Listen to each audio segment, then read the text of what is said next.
Finally, the rain stopped one morning and the sun returned. Sunshine poured through the blinds. Mary jumped out of bed and ran to open the window. The sky was blue again and fresh, cool air blew in. No one else was awake yet, but Mary could not wait to see her garden. Once inside the secret walls, Mary was surprised to see Dickon already there. "I couldn't stay in bed," he exclaimed. "When the sun jumped up, I ran all the way here."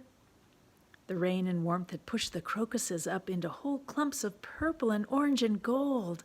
Leaf buds were bursting on the rose branches that had once seemed dead. Mary and Dickon found so many more wonders that they kept forgetting to keep their voices low. Best of all, Mary thought, was seeing Ben Weatherstaff's robin building a nest in the garden. "He'll get nervous if we watch too closely," warned Dickon. To take their minds off the robin, Mary told Dickon about Colin. "He always thinks about how a lump's going to form on his back," she said. Dickon shook his head. "If we could get him out here, he wouldn't be watching for lumps to grow on his back. He'd be watching for buds to grow on the rose bushes." "I've been thinking that too," said Mary. "If he could keep a secret, maybe you could push his wheelchair out here without anyone seeing us. I'm sure the garden in springtime would be better than doctor's stuff for Colin," said Dickon. Mary spent the whole delightful day in the garden with Dickon. But that evening, Martha stood at her door with a worried face. "I wish you'd gone to see Colin today," she said. "He is nearly having a fit." Colin was still in a rage when Mary went to see him. "I won't let that boy come here if you go and play with him instead of me," he said. This made Mary angry. "Then I'll never come into this room again." "I'll make you," said Colin. "They'll drag you here." "That they may," said Mary fiercely, "but I'll just sit here and clench my teeth and never tell you one thing." "You're so selfish," cried Colin. "You're more selfish than I am," said Mary. "You're the most selfish boy I ever saw." "That's not true," Colin shouted. "Besides, I'm going to die." "I don't believe it," said Mary firmly. "You just say that to make people feel sorry for you." With that, Colin picked up his pillow and threw it at her. Furious, Mary walked to the door, then turned. Let me get you over to Mary here. "I was going to tell you about Dickon and his fox and crow," Mary said, her face pinched tight. "But now I won't." She marched out the door and closed it behind her. Back in her room, Mary found Martha waiting for her with a box that Mr. Craven had sent. Though Mary had felt cross after her fight with Colin, her anger melted when she saw the beautiful books that her uncle had sent. 2 were about gardening. She'd never expected him to remember her and wanted to thank him immediately. As she wrote a letter to Mr. Craven, she thought of Colin. Normally, she'd be sharing these new treasures with him. She remembered how Colin thought about his back most of the time, when he'd been cross or tired, which he certainly had been today. "I'll go see him tomorrow," Mary decided. In the middle of the night, Mary was awakened by such dreadful sounds that she jumped out of bed in an instant. "It's Colin," she said to herself. He was sobbing and screaming at the top of his lungs. "Somebody must stop him," she said angrily. "He'll upset everyone in this house." Her temper mounted as she flew down the corridor and into Colin's room. "Stop it!" she shouted. "You'll scream yourself to death." Colin looked dreadful, all pale and swollen, and he was gasping and choking, but Mary did not seem to care. "If you scream," she said, "I'll scream too, and I can scream louder." "I can't stop. I felt the lump on my back, and now I'll die." Colin wept. "There's nothing the matter with your back," said Mary. "Sobbing and screaming makes lumps. Turn over and let me look at it."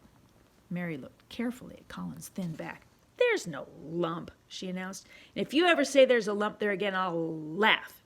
"Do you think I could live to grow up?" he said.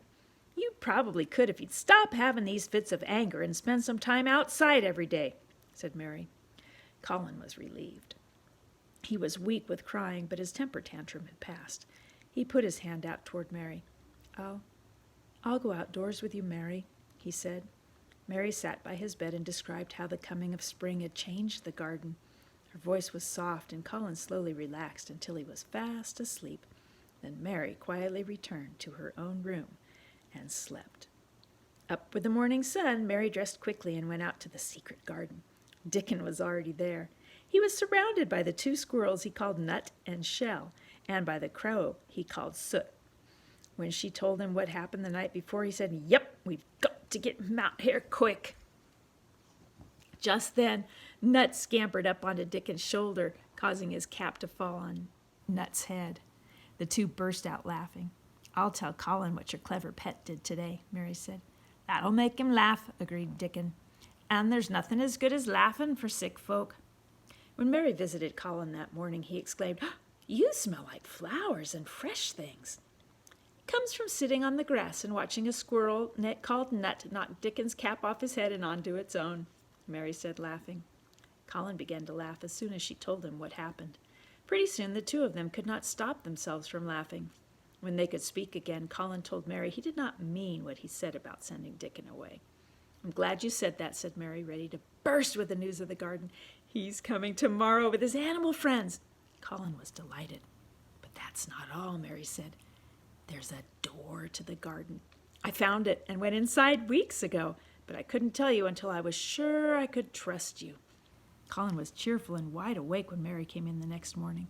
At breakfast he said to Mrs. Medlock, in his most prince-like manner, "A boy and his fox, a crow, 2 squirrels, and a newborn lamb are coming to see me today. I want them brought up to me as soon as they arrive." Mrs. Medlock gasped. Yes, sir," she said. Mary and Colin had just finished eating when Mary said, "Listen, do you hear a caw? That must be Soot." Dickon's boots went clump, clump, clump as he walked down the hall.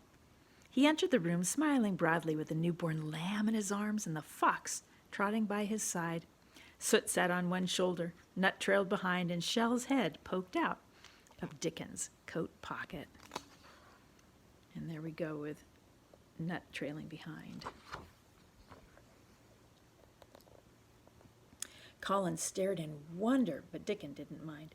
He put the newborn lamb in Colin's lap and gave him a bottle to feed it.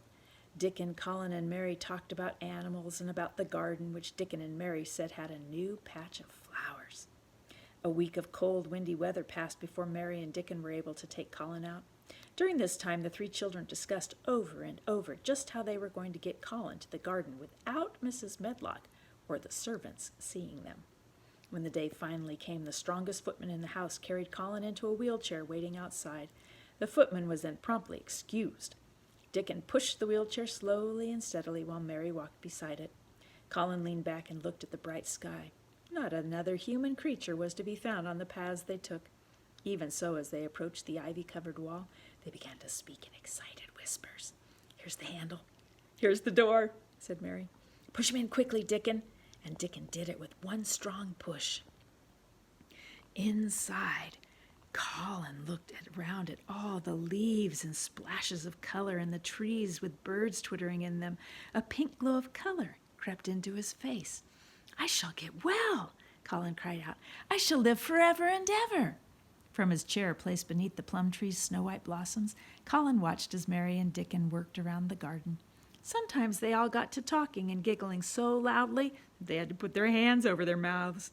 Colin had been told about the law of whispers and low voices, and he liked the secrecy of it.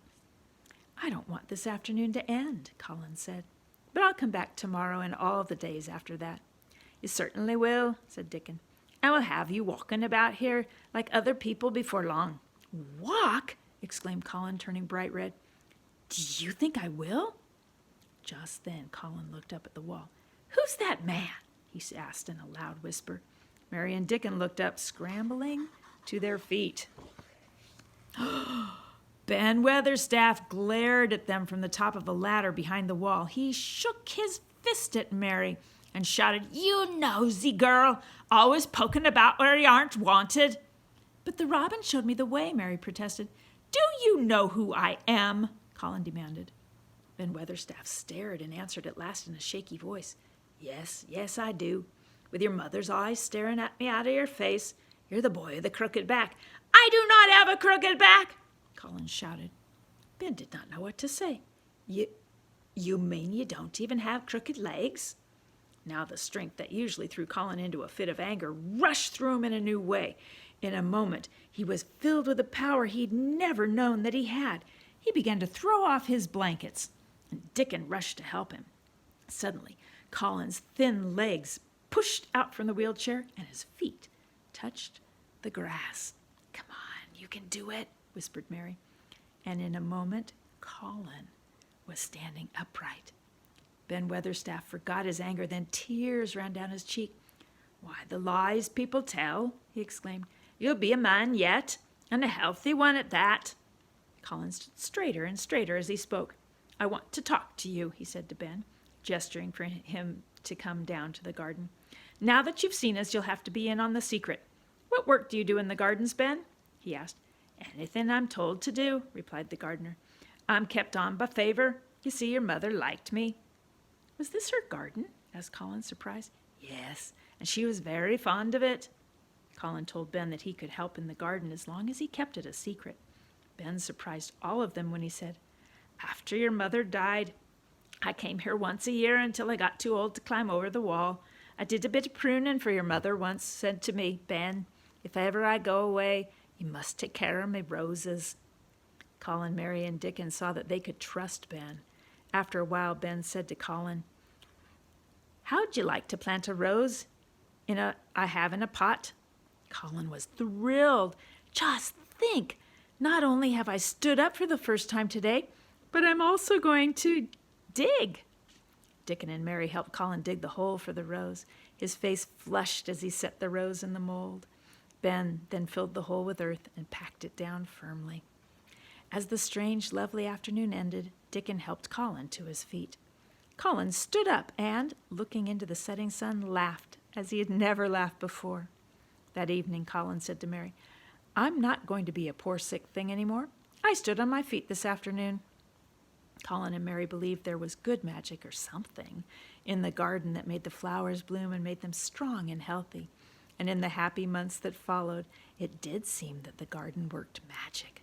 Colin spent every day in the garden, even gray days. He would lie on the grass watching the insects, plants, and birds with equal fascination. If the magic in the garden made things grow, he thought it had also gotten him to stand.